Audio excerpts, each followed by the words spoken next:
up, drink 'em down, whiskey and cigars all around. Cheers.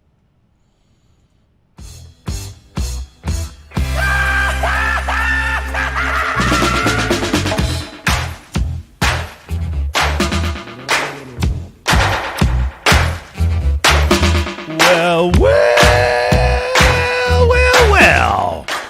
Welcome, ladies and gentlemen, to this fine radio program known worldwide as Smokin' and Toastin'. It's all about craft beer, fine spirits, and hand-rolled cigars. Welcome to show number 136. My name is Cruz. My friendly co-host here is Ian Barry. Welcome to the show, Ian. Man, it's good to see you again. It's nice to see you, too. Absolutely good to see you. You know what we hadn't talked about in a while? What's I that? just want to give a quick shout-out. Yeah? Is that intro music. Yeah? Our theme song. Yeah? Thanks again to John Egan and Paul Beebe over at BB Gun those Studios. Guys. Yeah. They did such a great job. Yes, They did such a I great job. love hearing it. It's so awesome. And I will say, if we have any other musicians or songwriters, singers, anyone who's watches the show, who's a fan of the show, if you were to want to put together your own intro for Smokin' and Toastin', I mean, we'd love to have multiple intros, and we will promote your gigs and try to help you in any way we can. That would be a blast. Yeah, wouldn't it'd be fun. So please feel free to submit. We are likely you can send it to smokinandtoastin@gmail.com. So, all right, welcome to the show. It's number 136. Today we will be giving you the Smokin' and Toastin' Craft Beer Report 2019. Number of articles have come out in the past several weeks, kind of laying out the health of the craft beer industry. Plus, we want to talk about trends and things that we're seeing that are happening, and just stuff that we think is real good. Real cool stuff. Yeah, so we're looking forward to getting into that. We are also brought to you by B&B Butchers and Restaurant at 1814 Washington Ave in Houston, and in the shops at Clear Fork in Fort Worth. Also by B&B Lemon across the street from the Washington Ave location in Houston. Now, I just want to give a huge shout out to B&B. And we will be broadcasting live there next week, by the way. Awesome. But Ian and I couldn't wait for the live broadcast, and we showed up with our wives at B&B last weekend. And oh my God, it was debauchery. It really was. I mean, the amount of food, the quality of the food. Oh, and then, my goodness. And then Jeremiah had found out we were coming in, and so he brought us some appetizers out, and there was outlandish. I mean, we talk about the bacon all the time, but people, I'm here to tell you, there's a reason we talk about it all the time. That stuff is good. It's so good. It really is. I broke my diet hard that night. Yeah, big time. I don't think I've actually had a steak since January. Mm-hmm. And that was amazing. And we were also, you and I were both drinking Eureka Heights? Oh, not Eureka Heights. That's beer. What was the whiskey that we're drinking? It was a select barrel that Jeremiah had bought and was something they had only for was it Angel's Envy? It was the Angel's Envy. Yeah. Angel's Envy. Okay, and it was a barrel select, a single barrel that Jeremiah had bought the whole barrel. One of the problems with remembering what we were drinking is how many of them we drank. Yeah, it was an Uber night. It was. Yeah, also shout out to Uber for that yes. evening, because that was awesome and much needed. Yeah, yes, much needed. But we had a great time. We were able to once it got late enough, we were able to smoke some cigars upstairs and enjoy the time. And I just have to tell you, if you're going out to celebrate, that is a place to go. That is totally a place to go. B&B. It is. It is awesome. Yeah, it absolutely is. That steak I had was so good. It was so much steak I couldn't actually finish it. Oh yeah, I tried. I finished mine, but not until several days later. I nibbled on that steak for several more days. You know, when you take that steak home, by the way, all you need is some cheese and some tortillas, and they make about the best quesadillas you will ever have. You know, that you're really giving away our Houston, Texas origin here by bringing up tortillas. And stuff. Anybody out there who's not from Texas, who doesn't know what a quesadilla is, that is a tortilla on them. It's basically a cheese and meat sandwich. Well, I think quesadillas have become a little more ubiquitous. Enough of a ubiquitous thing that people know. Yeah. Oh my gosh. Boy. And you just dice up the meat nice and small, and it's still medium rare. And then you put it in there with the cheese, and then you put a little bit of pico de gallo. Yeah, I was just talking about the fact that we immediately by default go, I have some extra steak. What should I do with this?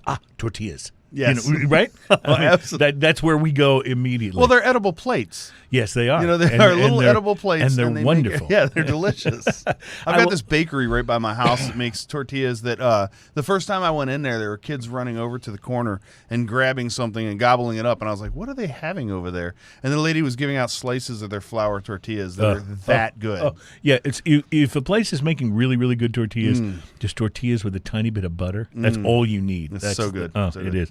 And not to gloat, by the way, but I have two numbers for you, 8 and 7, as in 87, as in that's the forecast high for tomorrow here in Houston. That's right. So I'm not gloating to any of you who are still seeing snow on the ground, but yes, I am. I'm gloating. I'm keeping my fingers crossed for the forecast because I will be riding the MS-150 on Saturday morning. I think it's going to be warm but beautiful. It's going to be warm but beautiful, and right now they're forecasting the wind going in the right direction. Oh, that's good. See, that's a good thing. I want the wind at my back on this one, not at my face. Not at your face. So, yeah, the first day is going to be 80 miles, 84 miles-ish. Why don't you let people know how they can support you for the Oh, MS-150? yeah, so you can look me up on the MS-150 website. You can put in my name, and it'll bring you right to it if you want to donate to the MS-150 fund.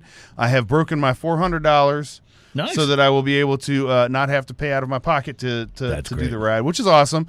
And so I'm really happy about that. The new potato we haven't counted up what I've gotten from the new potato and Bell's collaboration, where every Bell's you buy at the new potato, you can see I'm wearing the shirt today.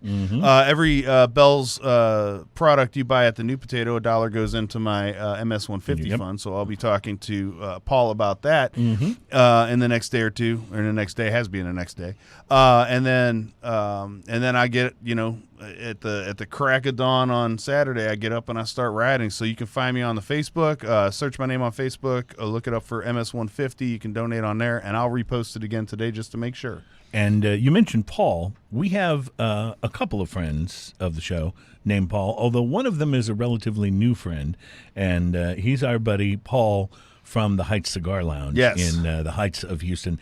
Paul, we caught up with Paul at our little getaway to Honduras when we were at the JRE in Aladino factory, and we will be including that segment in today's show as one of our Smoking and Toasting recommended shops. Yes, the Heights Cigar Lounge. So we look forward to that. That's coming up on the show. Plus some amazing tasting. No Label has a Hefeweizen that we have not tasted on this show, and I love the name. It's El Jefe. That's the perfect. Oh, I've had that.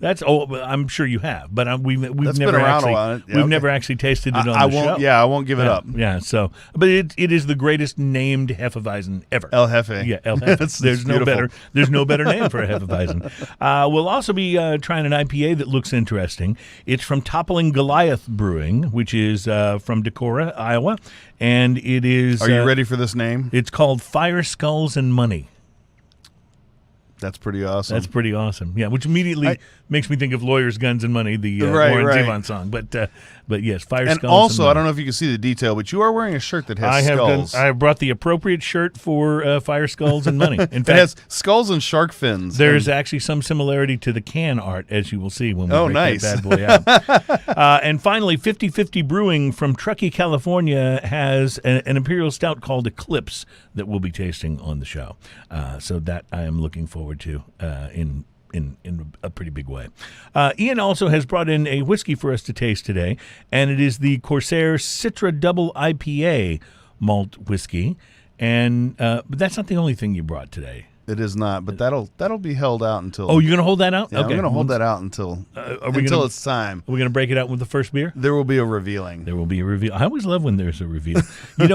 My wife does this thing where she does the grocery shopping most of the time for our little family, and she will go at the grocery store. She will always put together a 6-pack of the single beers for me. Oh, nice. And so she gets such a charge out of trying to find stuff that I haven't tried and stuff. So she'll bring home the groceries. We'll be putting away the groceries. She'll be like, aren't you going to look at the beers? I'm like, no. Have to put the groceries away first. Then it's the big reveal. Yeah, nice. And it's always fun taking the cans and bottles out and going, oh, I haven't tried this, or I haven't had this in forever, or whatever. So it's awesome. So it's fun with beer. And that's a big part of what the show is all about today. Fun with beer. A Craft Beer Report for 2019 will be on the way. Also, if you were encouraged by the thawing of relations with Cuba over the past several years, be encouraged no more. The Trump administration is rolling back all of the progress that was made there, and they are leveling new sanctions against Cuba, looking for regime change. So, not to delve into the politics of it too much, but as far as being able to travel to Cuba and being able to get our hands on Cuban cigars, if that's something that interests you, that's going to become more difficult. So that's why we're passing that info along.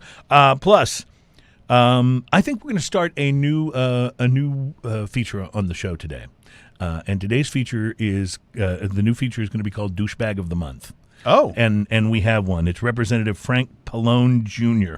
from New Jersey, and we'll tell you why he is winning that award for the month of April. So we're looking forward to sharing that with you. So a lot of great stuff going on. The list of top 50 craft brewers has been released. We'll talk about that as a part of our 2019 craft brew coverage. But as it's smoking and toasting, and smoking comes first in the title, before we get into the drinks, Ian, I thought I'd ask you if you had smoked anything interesting this week. I did. I went up to Casa de Monte Cristo earlier, Which we enjoy. which we do enjoy, and I, did my usual. Mm-hmm. And I walked in, and they were excited. They're like, "Hey, we got new stuff." I love that. I love that. They pegged He you now. saw me coming. They He's like, pegged you "Okay, now." come check this out." So I ended up choosing for today the Romacraft Aquitaine Sabertooth. I don't think I've had that. This is a new size, which I neglected to write down what it is. Well, how big is approximately? Is it more like a Churchill or Give me a second. I'll have that information. It is Okay. a. 1 second. It's almost, I'm almost there. Um, It's a Robusto Extra, okay, there you and go. it's a 5x56. Okay, there you go. Sorry, So I didn't put nice that over. thick ring gauge. So here's what ended up happening. Usually I have this stuff all in my notes, but then I ended up chatting with a guy named Tony up at the shop, and we just sat there and laughed it up for a while. So I didn't do the tail end of my review where I put all those pertinent information. Okay. So that's why I didn't have that right here. But he was an absolute joy, and that's one of the fun things about going to a shop. Well, yeah, the camaraderie and just connecting Yeah, with and other you just people. meet a guy that comes in, and you start chatting, and I had a great time up there today. So this Aquitaine Sabertooth, smooth appearance, firm, beautiful, beautiful construction, Connecticut stripe on a Habano wrapper. It looks awesome. It's just one of those cigars that looks so classy. Nice. The pre-light sniff on this was a little barnyard, kind of hay bales, a little milk chocolate, a little cappuccino. I'm looking at that stripe, by the way, in the Yeah, photo. it's gorgeous, that's isn't great. it? Really The pre-light draw on this, I used a punch. It was effortless draw, lightly peppery, a little hay, a little chocolate, like chocolate powder kind of in the background. When I lit it up, the initial light had a bit of white pepper kind of flavor, a little pepperiness right there that I wasn't expecting. As smooth as the cigar smelled and pre-light draw had little on punch it, I to was it. expecting it to be a little smoother on the initial light. And so the initial light had kind of white pepper, a little fermented hay kind of flavor to it, cappuccino, spice with a little acidity to it that I thought Nice. was interesting. It was a little bit of sharpness to it, that not in a bad way, but it was definitely there. The first third of this cigar immediately smoothed out. It went into cappuccino right up front, toast, a little, that sweetness that cashews have, that nutty sweetness. It had a bunch of that, a little bit of campfire, I thought. It still had that underlying milk chocolate, solid ash with a slightly uneven burn. Really? Slightly uneven. The second third I went into this, the toastiness kind of came up front. It moved the cappuccino back a little bit. The toastiness came up front. It got a creaminess to it that I really liked. The nutty sweetness was still there. It got even smoother overall throughout this part of the burn. The underlying milk chocolate was still present. It tended to burn, I was feeling, because I have my hands on the cigar, tended to burn a little hotter on one side of the cigar than the other. I think sometimes those spiral wraps, I think those are harder to get an even burn on. I could be wrong, and I don't know if there's any science to back up what I'm saying, but it just seems like it would be harder if you're rolling a cigar in a way to make that Right. happen, to get it to So be you'll quite see, as even. I took pictures of it. You'll see there's a little unevenness to the burn, but it actually, it tasted great. It didn't hinder any of the flavors. Well, by and any I don't really mind if a cigar doesn't Right. burn in a straight So I line as tended long it. as you're. I tended it. It mostly evened up. Okay. And that was pretty good. So the last third of this cigar really, really started getting more into the nuttier and cappuccino flavors up front. The toast was really nice. The creaminess was still there. I love how this cigar developed. It developed really nicely on the palate. It's a very complex cigar. It had a lot of things going on, but these were the predominant things I was thinking. I had attended a second time, but again, just a touch. And then by the middle of the last third of the cigar, it evened out and burned right down to my fingers really nicely, actually. Nice. So I'm not really going to count off any points on this cigar For the burn. for the burn, in the fact that when I tended it, it was easy to tend. It wasn't a constant, like, I have to mess with this. I agree with you totally. So I'm going to go ahead and give that level. This cigar was, however, $20. Oh, okay. This was not a cheap cigar. This is a super premium at $20. So my tendency was to be like, I expect the burn to be perfect. But I will give this a solid 5 on our scale, and because the complexity of the cigar made up for any little annoyances going on. The draw was great. The flavors were great. I enjoyed it. I just had water with it, Right. and so I could really, really get into the flavor of the cigar, and I enjoyed it. I smoked it down until it burned my fingers.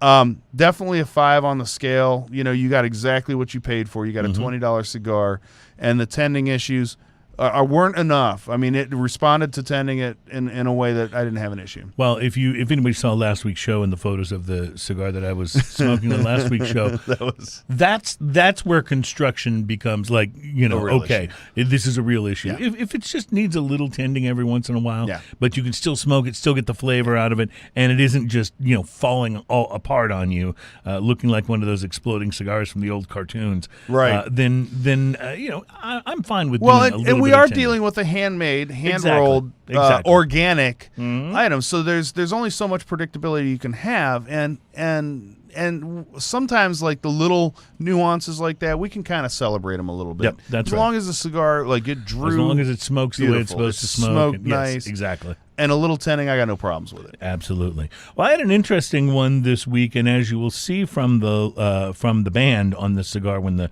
photo comes up here, this cigar, I knew very little about it, so I'll tell you what I know. It's called the Rounder. It's made by ACC, American Cigar Company, and the Rounder, in this case, is a poker term. You may remember the Matt Damon movie, I think, called Rounders. Okay, so it's a poker term, and you will see on the band there's the bulldog, I guess, dealing poker on the band. And I guess that's their poker reference. But there's very little information about the cigar on the band. In fact, I looked for info on this cigar on the internet and found virtually nothing, which really surprised me. Now, maybe this is just about to hit the market, and the reason I say that is because our buddy Tom Poehler gave me this cigar, and so I have not had a chance to ask him, is this out yet? so it could be something that you can look for. But in any event, it was a nice-looking, very dark Maduro cigar with a green ribbon around the foot, which you saw in that first picture there. The pre-light on this was very earthy, kind of like you want a Maduro to be. A little bit of chocolate note, some wood. I used a V-cut. I lit it up. It took a moment for the flavors to establish, which I thought was really interesting, because in a lot of cases when you light up a cigar, you get that first burst, like pepper or whatever the spice is that you're going to get, maybe a little woodiness. This one is like, at first I really wasn't getting much of anything, but then as the stick warmed up, here came the flavors, and they were really really nice. A little earthiness started, a little bit of nuttiness, and some pepper. As I smoked this thing, there were notes of cocoa and a hint of vanilla. These are all flavors I really, really like. So awesome. I was really enjoying this cigar. Pepper picked up really in the last third. I didn't notice that much pepper until the cigar was about a third of the way gone, but very much like you, I smoked it almost down to finger burner status. The burn on this was really nice, a little bit crooked at times, which you'll see in some of the photos, but nothing that made me feel like this cigar wasn't living up to its, to its potential. Very much like what you said. A little bit of crooked is okay as long as it smokes right. If you have to tend it once or twice, that's not a bad thing, as long as that tending doesn't bring harshness to the cigar from having to relight. I do not know the price on this one because it was a gift from our buddy Tom. But if it's $8 to $9, which is probably a decent guess for a Robusto that looked as nice as this one, if it's $8 to $9, I'd give it a 5.5. It was just maybe worth just a little bit more tiny bit more. Yeah, I really enjoyed it, which I felt very good about having a cigar to talk about this week that I really, really enjoyed because you've been having some exploding cigar issues. Yeah, and now I've been smoking a lot of my normal go-tos, the AJ Fernandez, Olla de Monterey by AJ Fernandez, and the Romeo by AJ, and the Nica Libre, and having great cigars there, but those are all things that we've already talked about on previous shows, so I'm always kind of looking for, here's something we haven't talked about. And this is show number 136, so we've talked about a lot of stuff. That's a lot of cigars if you think about it, and we don't normally talk about the same cigar, so if you figure that's 260 something cigars, so that's 270 and there's cigars. Still tons out there, and that there's I haven't still tried. So much that we so haven't exciting. tried. Yeah. So speaking of cigars, we are going to recommend another shop today, adding another one to the list of Smoking and Toasting recommended shops.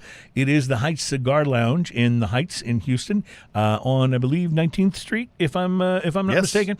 And so we will be airing that segment with Paul from Heights Cigar Lounge, which includes a very interesting story about how Paul snubbed me.